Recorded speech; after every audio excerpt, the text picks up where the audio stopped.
écoutez, salut à tous, j'ai très envie de continuer l'aventure avec Tekken 4, donc c'est parti mode histoire.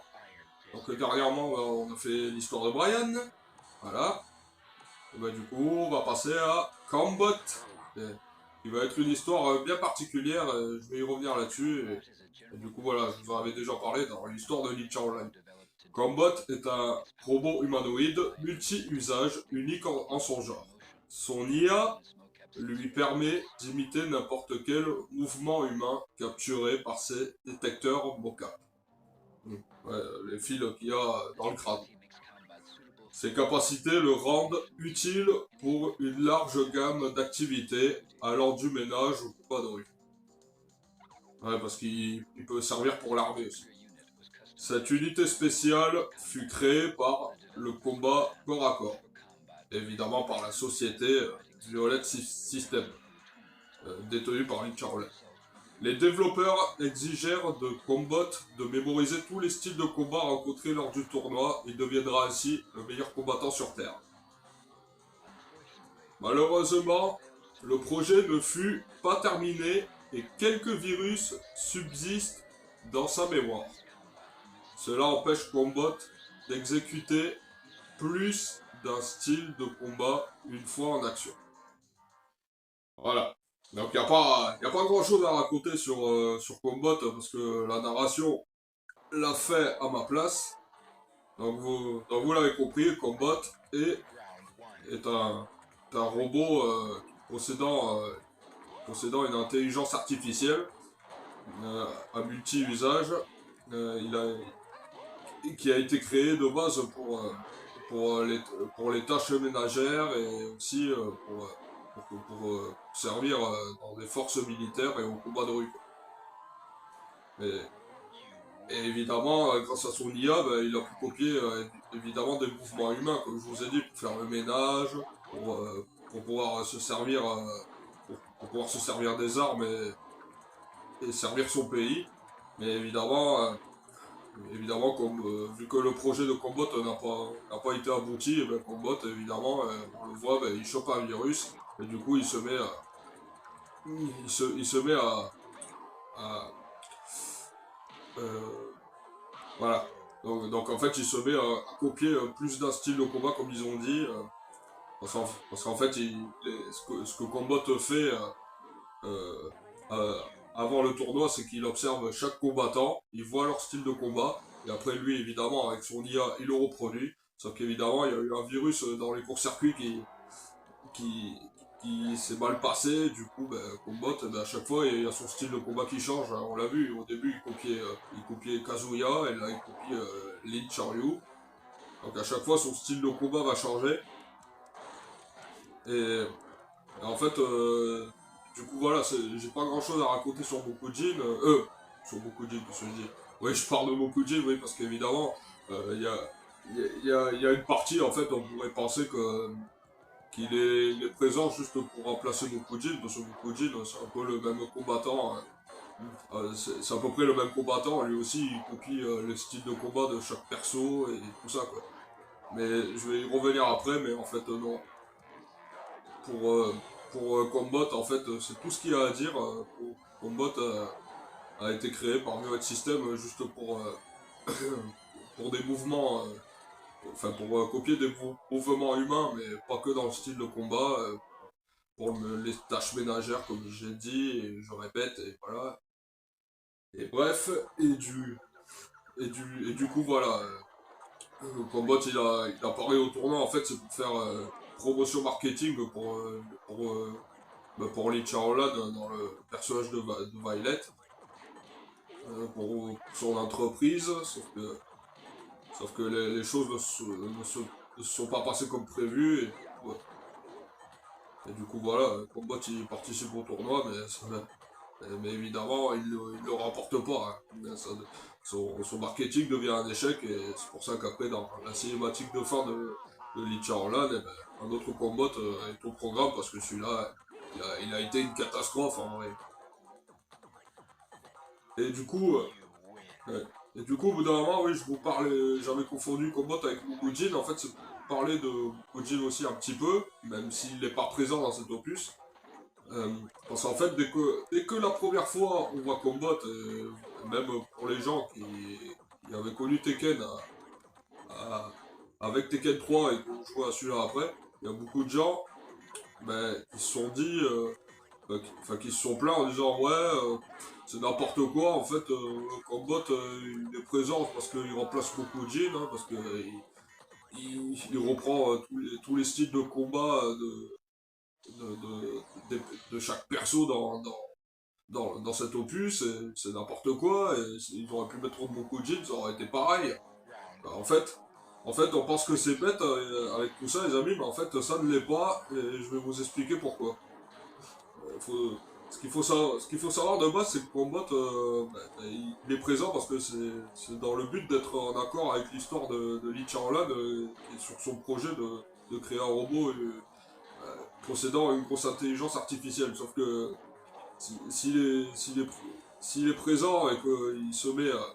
Si Combat est présent et qu'il se met à copier tous les styles de chaque perso, c'est parce que c'est juste parce qu'il a eu un virus dans sa tête. Mais sinon, sinon Combat, si le vrai Combat aurait pu être complètement abouti et fini, il aurait pu avoir son propre style de combat, Combat. Mais malheureusement, c'est le virus qui a tout fait foirer. Et pour en revenir à Mukujin, ce qu'il faut savoir, c'est que Mukujin, après je vais pas trop en dire parce que Mukujin, je vous le présenterai dans le troisième épisode, parce que je ferai le 3 évidemment, et je vais essayer d'en parler un peu sans trop spoiler. Mukujin, en fait, il a été créé il y a plus de 2000 ans, et ce qui relie en fait sa présence dans le troisième épisode et évidemment dans le cinquième, ce qu'il faut savoir, c'est que Mokujin soit vivant, qu'il soit libéré de son emprisonnement, de ses chaînes et tout, faut qu'il y ait un mal en fait. Faut qu'il y ait un esprit maléfique. C'est ça qui réveille Mokujin. Et quand l'esprit maléfique est anéanti, Mokujin il se rendort. Et du coup, il est plus vivant jusqu'à ce que le prochain il arrive. Ce qui relie un petit peu avec le 3 et le 5. Parce qu'en fait, la présence de Mokujin dans le 3, c'est quoi? C'est Ogre. Et Ogre, c'est un esprit diabolique relié avec le gène démoniaque. Il est présent. Et du coup, c'est ça qui fait naître Mokujin, et c'est ça qui lui fait sa présence. Et c'est pour ça qu'il est présent dans le 3. Mais dans le 4, il n'y a pas d'esprit diabolique. Parce que le méchant dans le 4, c'est qui? Tout le monde le sait. C'est Yachi Mishima. Et Yachi Mishima, c'est pas un esprit diabolique. C'est pas le mal, Yachi Mishima. C'est juste lui qui fait le mal. C'est juste lui qui est un méchant. Mais il n'y a pas d'esprit démoniaque. Il n'y a pas de diable et tout, il n'y a rien. Et c'est pour ça que Mukujin n'est pas présent, parce qu'il est encore endormi en fait. Et du coup, c'est un peu pour cette raison qu'il y a Combat, c'est pour avoir un raccord avec l'histoire de Lee Chaolan.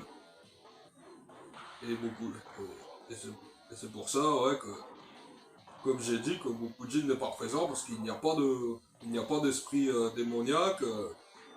Le gène, le gène diabolique, on pense à Jin évidemment, parce qu'à la fin du 3, c'est vrai que Jin, il y a son gène démoniaque qui se réveille, et c'est ça qui lui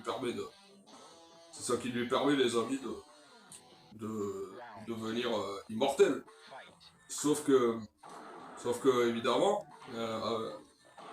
après le troisième tournoi, et évidemment le début du quatrième, Jin, il n'a il n'a plus son esprit, il n'a plus, pardon, le gène démoniaque qui est réveillé. En gros, il passe ses journées en Australie s'entraîner, mais vraiment dans sa forme humaine. Et il apprend son nouveau style de karaté, comme je vous raconterai dans sa propre histoire. Et c'est pour ça qu'il n'y a pas beaucoup de Jin, parce qu'il n'y a pas de gène démoniaque.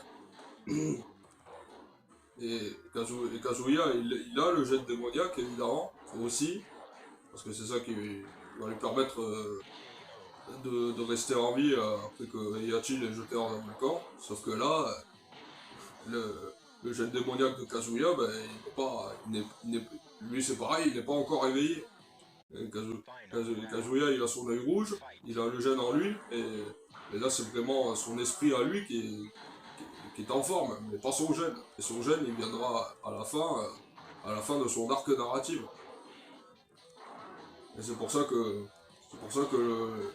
Mukujin n'est pas présent dans toute cette histoire. Parce qu'il, comme j'ai expliqué, il y a pas d'esprit diabolique dans ce jeu.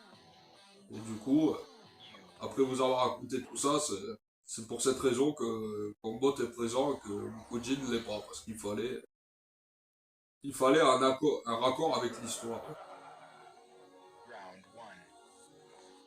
Du coup, voilà, je vous ai parlé, je vous ai parlé un peu de tout ça parce que l'histoire de Combot, elle a été vite racontée. Hein. Combot, en perso jouable, il est vraiment présent que dans cet opus. Il sera présent dans Tekken Tag Tournament 2 aussi, sauf qu'il présent qu'en perso canonique, comme on dit.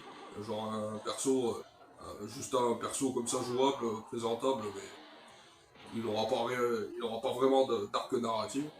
Mais il sera vraiment présent que ici, et il sert juste à faire promotion, enfin il sert juste à faire marketing à l'entreprise de Pirate System, mais c'est tout. Hein. Mais il y a pas d'histoire à raconter avec les Combat, il n'y a pas de rivalité, on- il n'a pas de famille évidemment parce que c'est juste une création, hein, c'est juste un robot. Donc je vous dis, avec Combat on a vite fait le tour. Hein. Bon là il reprend, là vous avez vu, il a repris le style de combat en plus de Brian, ce qui est marrant c'est que ça a fait Brian contre Brian. Et du coup quand il copie Brian avec, avec sa cinématique de victoire que j'aime là, j'aime bien quand il faisait ça. C'est marrant quoi. Et là c'est pareil, ben, il copie le style de Christie et d'Eddie Gordo. Eddie Gordo c'est pareil, il est présent mais que en perso débloquable quoi, il n'a pas son arc narratif non plus, mais je reviendrai quand on fera sa vidéo. D'ailleurs en plus c'est marrant, c'est le prochain. Vous avez vu, on est contre Yachi, on joue soit Christie, soit Eddie, et ben qui est le prochain justement? Eh ben, c'est Eddie Gordo. Voilà, au moins on peut dire la boucle est bouclée quoi. Et on a fait Charlie aussi dans, dans le deuxième stage, évidemment. Mais voilà, le prochain ce sera Eddie Gordo et je vous le dis, après il y aura Miyaru, la meilleure amie de Lin Charyu, mais elle c'est pareil, elle a pas son arc narratif, elle est juste un personnage caché, débloquable. Du coup je jouerai avec eux, mais je ferai pas le mode histoire parce qu'ils ont pas leur propre histoire. Voilà, donc ça c'est. Alors ça, beaucoup de gens connaissent, ça c'est la technique de l'enfoiré. En gros, en gros, en restant appuyé comme ça, je peux faire ça genre à l'infini. Et du coup, tout ce que peut faire Heihachi, c'est soit s'avancer et se prendre un coup, ou soit il recule à l'infini comme ça pour se protéger, mais sauf que vous avez vu, le chrono il part, et du coup, ben, vu qu'Heihachi il a beaucoup moins de santé que moi, et ben, évidemment c'est moi qui va remporter le tournoi rien qu'en faisant des galipettes. Voilà, c'est juste un humour comme ça. Hein. C'est une perte de temps, c'est vrai, mais bon, je suis pas si pressé. Hein. Voilà, time up. Vous avez vu, j'ai gagné. À 35%. Et du coup, voilà. On finit sur une belle chorégraphie de Christie. Et du coup, Combo te gagne. Évidemment, il devient le champion. C'est juste une histoire inventée. Hein. C'est pas ce qui s'est passé en vrai. Attendez. Voilà, il célèbre. Ellie est derrière. Bien joué, Combat. Maintenant, le monde m'appartient. Voilà. Mais évidemment. Et voilà, Combot, lui, il a quand même une intelligence, il se dit, c'est ma victoire, le monde m'appartient à moi. L'élève a surpassé son maître, comme on dit. Et ben, du coup, voilà, quoi. C'est tout ce que j'avais à vous dire de plus sur le perso Combot. Voilà, on peut dire entre autres, il remplace Mokujin, même si en vrai, il ne remplace pas Mokujin. Hein. C'est juste que Mokujin n'était pas présent. Et que Combot, eh ben, c'est parce qu'il avait un lien avec l'histoire de Lee Chaolan, et c'est pour ça qu'il était présent dans cet opus. Mais il sera pas présent dans les autres. Du coup voilà, et ben, je vous souhaite Je vous souhaite à tous une bonne journée ou une bonne soirée, peu importe. Et on se retrouvera pour le prochain perso, mais cette fois on partira au mode arcade. Salut!